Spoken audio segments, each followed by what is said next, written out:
Bismillahirrahmanirrahim. Assalamualaikum warahmatullahi wabarakatuh. Nama saya Qurratu Ain Afiqah binti Muhammad Nur nombor menteri 051661. Pada hari ini saya akan mengupas isu berkenaan adakah benar Mahkamah Syariah di Malaysia merupakan mahkamah kelas kedua. Mari kita kupas satu persatu bagi merungkai persoalan tersebut. Apa yang dimaksudkan dengan Mahkamah Syariah? Mahkamah Syariah ini ialah mahkamah yang ditubuhkan khusus mengendalikan kes-kes berhubung dengan undang-undang Islam sahaja. Oleh demikian, penting bagi kita untuk memahami apa yang dimaksudkan sebagai undang-undang Islam itu sendiri. Menurut Muhammad Zuhdi Abdul Mazid, undang-undang Islam ialah norma-norma hukum yang telah dibentuk menjadi undang-undang melalui proses tertentu bagi dilaksanakan melalui mekanisme yang ada mengikut prosedur dan tata cara yang telah ditetapkan. Selain dalam bentuk ini, peraturan-peraturan hidup Islam berkenaan perlu disebut dengan istilah syariah atau hukum Islam. Sebelum melihat kepada bidang kuasa Mahkamah Syariah, elok kita lihat terlebih dahulu sejarah penubuhannya dan kedudukan selepas kemerdekaan Malaysia. Pada zaman Kesultanan Melayu Melaka, sebelum kedatangan kuasa penjajah, pentadbiran keadilan adalah dijalankan oleh Mahkamah Syariah dengan rayuan kepada Sultan. Selepas kedatangan Inggeris, mahkamah-mahkamah lain juga ditubuhkan atas dasar Inggeris dan Mahkamah Syariah diturunkan kepada kedudukan yang lebih rendah sehingga tahun 1948 Mahkamah Syariah masih lagi merupakan sebagai sebahagian dari struktur mahkamah keadilan. Di negeri-negeri Melayu bersekutu, Court Ordinance 1948 memperuntukkan bahawa mahkamah bagi pentadbiran undang-undang sivil dan jenayah. Yang pertama, Mahkamah Agung yang terdiri dari Mahkamah Rayuan dan Mahkamah-Mahkamah Hakim. Yang kedua, Mahkamah Magistrate kelas pertama. Yang ketiga, Mahkamah Magistrate kelas kedua. Yang keempat, Mahkamah Kati dan Mahkamah Penolong Kati. Yang kelima, Mahkamah Penghulu yang mana dia mengendalikan kes-kes yang ada di kampung-kampung. Contoh kes yang berkaitan tanah, dia akan dia pergi kepada Mahkamah Penghulu. Tapi mahkamah ini sudah dimasukkan, tidak ada lagi pada zaman sekarang. Struktur yang sama diikuti di negeri-negeri Melayu tidak bersekutu. Rayuan dari keputusan Mahkamah Kati pada awalnya dibawa kepada Mahkamah Tinggi, tapi kemudian dibuat kepada Jawatan Kuasa Rayuan yang terdiri dari sekumpulan orang-orang Islam yang dilantik oleh Raja. Bidang kuasa Mahkamah Kati telah dikawal di bawah pemerintahan Inggeris. Dan ia hanya mendengar kes-kes berhubung dengan soal kekeluargaan dan kesalahan-kesalahan kecil Islam sahaja. Selepas merdeka, apabila tanah Melayu mencapai kemerdekaan, Islam dijadikan sebagai agama persekutuan yang mana agama lain juga boleh diamalkan dengan aman dan damai di mana-mana bahagian persekutuan. Kendatipun undang-undang Islam tidak didefinisikan dalam perkara 160 Perlembagaan Persekutuan dan kedudukan Mahkamah Syariah diturunkan lagi kepada Mahkamah Negeri sahaja. Kes-kes yang berkaitan agama Islam dikawal selia oleh negeri sahaja. Tak ada satu penubuhan mahkamah yang besar yang boleh mengawal mengatur semua kes-kes syariah yang ada di Malaysia. Semua tertakluk kepada bawah negeri. Semua akta dan ordinans semua tertakluk kepada bawah negeri juga. Perlembagaan Persekutuan memperuntukkan bahawa kuasa kehakiman persekutuan adalah terletak hak kepada Mahkamah Persekutuan, Mahkamah Tinggi dan Mahkamah Bawah. Sejak itu, Mahkamah Syariah telah melalui berbagai proses dan masih melaluinya hingga ke hari ini. Dari hanya sebuah mahkamah VIN membicarakan kes-kes kekeluargaan orang Islam sahaja, kini Mahkamah Syariah boleh mendengar kes-kes jenayah tertentu di mana bidang kuasa menghukumnya ialah penjara 3 tahun atau denda RM5,000. Selain itu, ia juga telah menerima pengiktirafan di mana keputusannya tidak boleh lagi dicabut oleh Mahkamah Sivil melalui pindaan perlembagaan pada tahun 1948 di mana perkara 121-1A Perlembagaan Persekutuan telah dimasukkan untuk melarang Mahkamah Tinggi dan mahkamah di bawahnya campur tangan dalam hal-hal yang Mahkamah Syariah ada bidang kuasa. Pada mulanya, Mahkamah Syariah berada di bawah pentadbiran Majlis Agama Negeri. Tapi kemudian, Mahkamah Syariah dengan Majlis Agama Negeri diasingkan. Mahkamah Syariah mengendalikan undang-undang Islam berkaitan contoh macam kes cerai, contoh macam hak penjagaan anak, susu, macam mana kan. Tapi Majlis Agama Islam ataupun Jabatan Agama Islam ni, dia cuma kawal hal berkaitan masjid, tanah wakaf, zakat. Itu semua Majlis Agama Islam handle. Dia beroperasi dalam 3 peringkat. Okay, yang peringkat yang pertama, Mahkamah Rendah. Lepas tu, pergi kepada Mahkamah Tinggi Syariah. Naik lagi, pergi kepada Mahkamah Rayuan Syariah.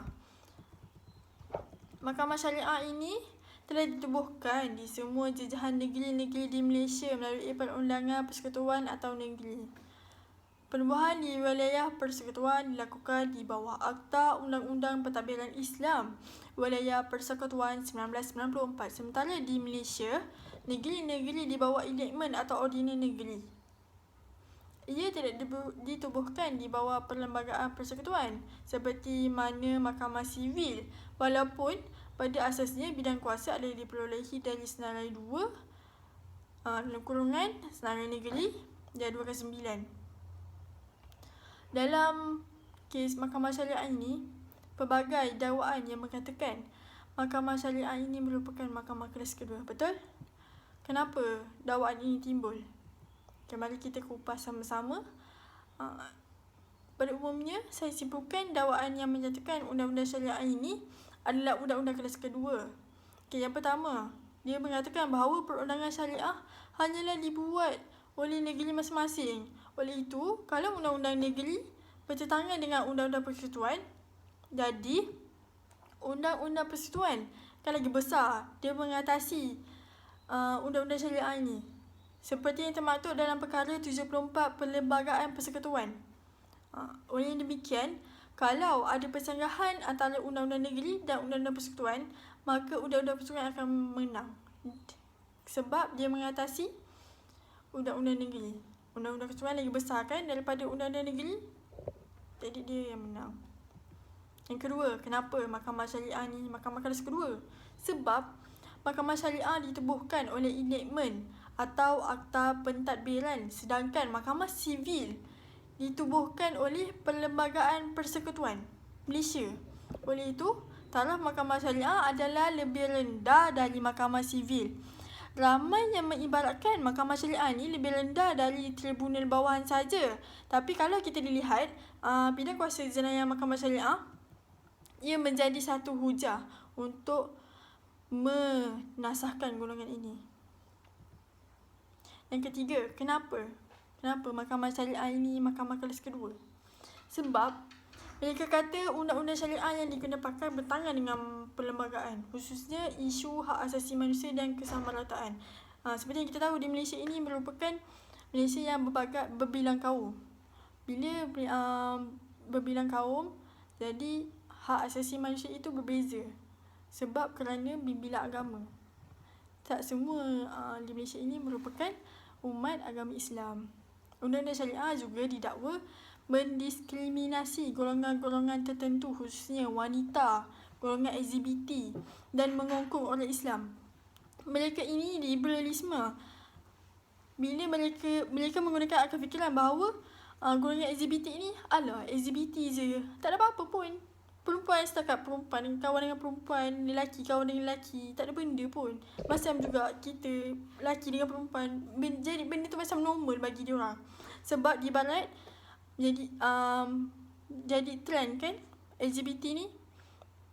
So dia nak buat benda tu dekat Malaysia juga. Justru tiada tempat bagi agama dalam undang-undang Malaysia. Selain itu, Mahkamah Syariah pakai undang-undang syariah yang kuno dan ketinggalan zaman. Golongan yang berpegang kepada pandangan ini melihat kemodenan dan kemampuan logik akal sebagai satu prinsip bagi orang untuk mengatasi undang-undang syariah. Orang kata semuanya bergantung kepada logik akal, tak perlu kepada dalil nakli. Orang ini juga percaya bahawa kemunduran orang Islam disebabkan oleh undang-undang syariah. Kemunduran orang Islam disebabkan oleh undang-undang syariah. Sebab kita kolot sangat, terkongkong, rasa macam terkongkong kan macam tu. Dia tak open minded, tak meluas. Dia rasa macam kan tak ketinggalan zaman, tak moden lah kau ni. Tak moden lah, tak ikut trend sekarang. Macam tu.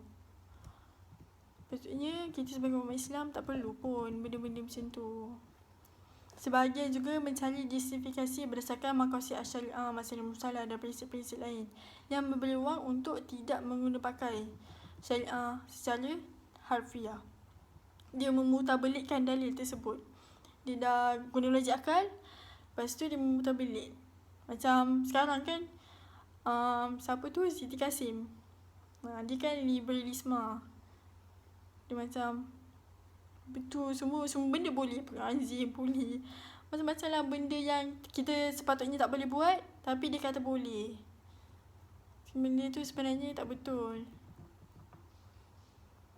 Bagi menjawab persoalan-persoalan yang didakwa oleh yang tadi, yang banyak tadi, orang cakap kuno lain, lepas tu tak open minded.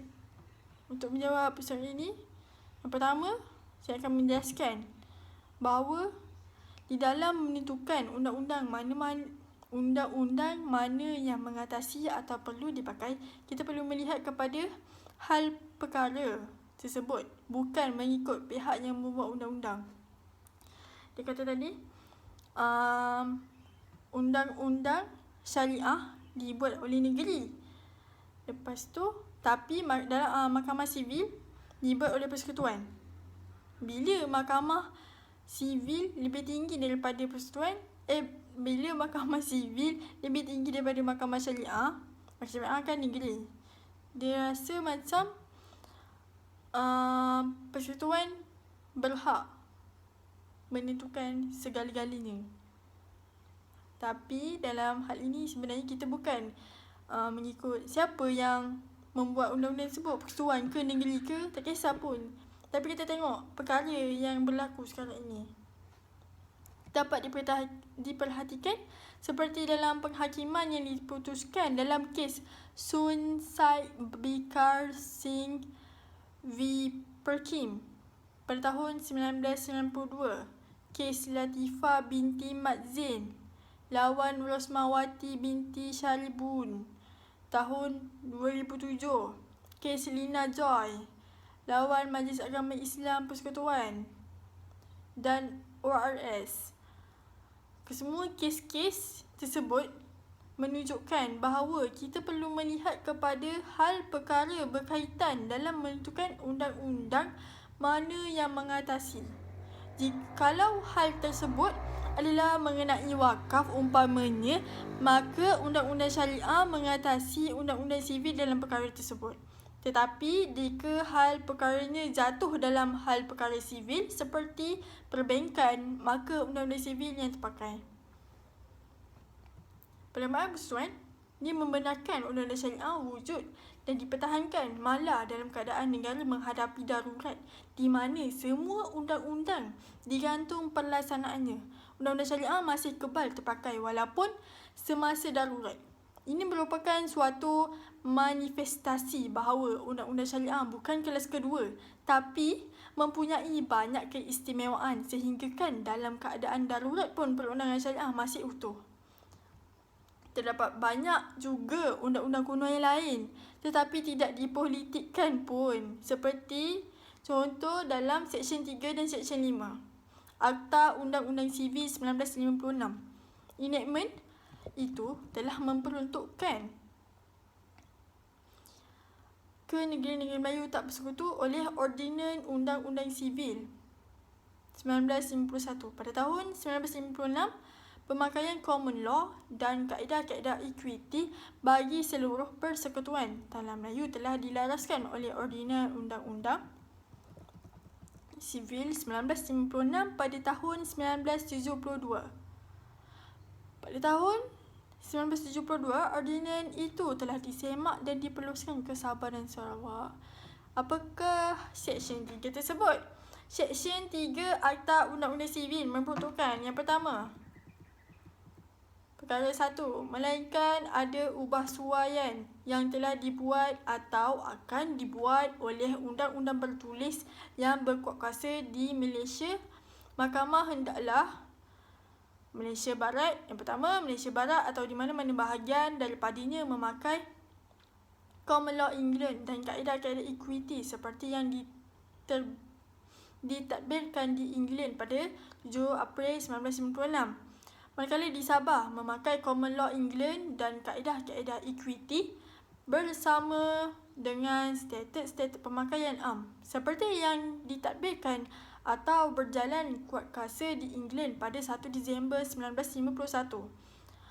Dan juga di Sarawak menguatkuasakan Common Law England dan kaedah-kaedah equity bersama dengan statut-statut pemakaian am seperti yang ditadbirkan atau berjalan kuat kuasa di England pada 12 Disember 1949, tetapi tertakluk kepada subsection 3-2 dengan syarat bahawa common law, kaedah-kaedah equity dan statut pemakaian am tersebut akan dipakai sejauh yang diizinkan oleh keadaan di dalam Malaysia dan penduduknya dan tertakluk kepada penyesuaian-penyesuaian seperti yang dianggap perlu oleh keadaan-keadaan tempatan. Itu Seksyen 3. Bagi Seksyen 5 pula, Akta ini pula memperuntukkan perkara 1 dalam semua soal dan isu yang timbul dan yang harus diputuskan di negeri-negeri Malaysia Barat berkenaan dengan Undang-Undang Perkongsian Perbadanan Bank dan Urusan Bank, prinsipal dan ejen pengangkutan dengan jalan udara, darat dan laut, insurans laut, kerugian laut, insurans dan nyawa dan berkenaan dengan undang-undang persaudaraan umumnya, undang-undang yang akan ditadbirkan hendaklah sama seperti undang-undang yang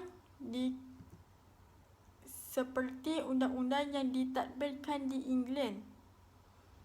Perkara yang serupa itu pada tarikh undang-undang ini dikuatkuasakan, seolah-olah soal atau isu tersebut telah timbul atau harus diputuskan di England kecuali dalam mana-mana keadaan di mana peruntukan lain telah atau akan dibuat dalam mana-mana undang-undang tertulis. Dalam semua atau isu yang timbul atau yang terpaksa diputuskan di Melaka, Pulau Pinang, Sabah dan Sarawak berkenaan dengan undang-undang mengenai perkara-perkara yang tersebut dalam subsection terdahulu daripada ini, undang-undang yang akan ditadbirkan hendaklah sama seperti yang ditadbirkan di England dalam perkara-perkara yang serupa. Pada masa yang sama, seolah-olah soal atau isu tersebut timbul atau harus diputuskan di England kecuali dalam mana-mana keadaan diperuntukkan lain telah atau akibat dibuat dalam mana-mana undang bertulis. Walaupun seperti yang tadi seksyen 5 dan 3. Okay, itu habis apa yang saya Mahkamah Syariah kelas kedua sebenarnya saya tolak tadi, dakwaan tadi. Walaupun saya tidak bersetuju dengan pandangan yang menyatakan bahawa perundangan syariah merupakan perundangan kelas kedua berdasarkan kepada nukilan di atas. Namun begitu, berdasarkan kepada perkara-perkara tadi. Namun begitu, kita perlu akur bahawa masih terdapat ruang dan peluang bagi kita mengenal pasti dan membuat penambahbaikan kepada perundangan syariah di Malaysia agar pandangan tersebut lebih mudah dipatahkan. Saya menyarankan beberapa pendekatan diambil. Okey, yang pertama, kita mesti menubuhkan undang-undang negeri. Haruslah dipinda supaya diletakkan penubuhan mahkamah-mahkamah syariah di dalam undang-undang tubuh negeri-negeri. Ini adalah disebabkan penubuhan Mahkamah Sivil jelas terkandung di dalam Perlembagaan Persekutuan. Bagi pembatakan wuzah bahawa Perlembagaan Persekutuan lagi tinggi daripada Perlembagaan Negeri, kita kena menubuhkan Undang-Undang Tubuh Negeri. Oleh itu, sebagai sebuah entiti negeri, Mahkamah Syariah perlu ditubuhkan dan disebut di dalam Undang-Undang Tubuh Negeri sebagaimana Mahkamah Sivil yang disebut dengan jelas di dalam Perlembagaan Persekutuan. Mungkin kita boleh mengambil dengan ubah suaian tertentu peruntukan Perlembagaan Persekutuan yang berkenaan untuk dimasukkan di dalam Undang-Undang Tubuh Negeri-Negeri. Setakat ini hanya negeri Terengganu sahaja yang sudah meminda undang-undang tubuh mereka dengan memasukkan penubuhan Mahkamah Syariah. Walaupun demikian, sebutan penubuhan tersebut adalah terlalu umum. Yang kedua, bebaskan hakim-hakim syariah ni dari kekungan pegawai awam dengan mewujudkan akta atau inemen sendiri, berbeza dengan hakim-hakim di Mahkamah Sivil. Hakim Mahkamah Syariah masih lagi merupakan pegawai awam yang tertakluk kepada peraturan pejabat awam dan penjawatan. Oleh yang demikian, kebebasan mereka masih boleh diragui kerana mereka masih perlu tunduk kepada pegawai atasan mereka. Kebebasan mereka merupakan elemen penting badan kehakiman dan ia perlulah dizahirkan bagi memberi keyakinan kepada rakyat. Peruntukan latihan dan keanggotaan hendaklah diberikan keutamaan. Saya dapati peruntukan ini sangat kurang, khususnya sejak 10 tahun kebelakang ini, sama ada kepada Mahkamah Syariah, pendakwa syar'i, penguatkuasa agama ataupun peguam syar'i, dia sangat lemah, sangat kurang dan lemah. Kesannya, kualiti kes-kes yang dibawa ke mahkamah menjadi rendah dan keadilan tidak dapat diperolehi kerana kekurangan latihan. Pinda Akta 355 dan memberikannya lebih kuasa kepada Dewan Undangan Negeri untuk membuat undang-undang kesalahan jenayah yang hukumnya lebih tinggi dan tidak tertakluk kepada hukuman tradisi sahaja, iaitu denda, penjara dan sebatan. Hukuman bersifat restoratif, mempunyai elemen pendidikan dan mengajar perlu juga diberikan kepada Mahkamah Syariah. Pada pandangan saya, perlu ada bentuk hukuman yang bersifat menggurunkan bagi kesalahan-kesalahan yang besar seperti berkait dengan akidah. Bagi kesalahan lain pula, hukuman yang bersifat mendidik boleh dilaksanakan. Contoh macam jabatan bagi hukuman yang berzina. Membuka ruang kepada Mahkamah Syariah agar orang bukan Islam boleh diberi pilihan untuk menjadi pihak di Mahkamah Syariah. Ini seperti yang terdapat dalam kes Khalil Amal anak perempuan Sina Sami lawan Majelis Agama Islam Raya Persekutuan. Kes Mahkamah Raya Putrajaya. Ini adalah kerana terdapat kes yang mana orang bukan Islam mahu secara sukarela menyerahkan diri mereka ke dalam bidang kuasa Mahkamah Syariah walaupun mereka bukan Islam. Sebagai contoh dalam kes wakaf yang melibatkan orang bukan Islam. Contoh lain, hibah kepada orang bukan Islam ataupun status agama Islam. Seseorang yang melibatkan keluarga bukan Islam. Dalam keadaan di atas, orang bukan Islam yang bersedia diadili di Mahkamah Syariah, tetapi undang-undang menutup pintu Mahkamah Syariah kepada mereka. Kesimpulannya, marilah kita sama-sama berdoa dan berharap agar kelemahan dan kekurangan pelaksanaan dalam perundangan syariah di negeri kita dapat dipertingkatkan dari semasa ke semasa. Tapi hakikat ini mampu kita capai sekiranya semua pihak, terutama masyarakat Islam seluruhnya, bukan hanya penggerak dan kaki tangan Mahkamah Syariah sahaja, mempunyai kefahaman yang jelas tentang perundangan syariah yang sesungguhnya bukan ciptaan manusia. Marilah kita sama-sama meningkatkan kesedaran, pengetahuan dan kefahaman kita terhadap perundangan syariah dan suatu masa nanti.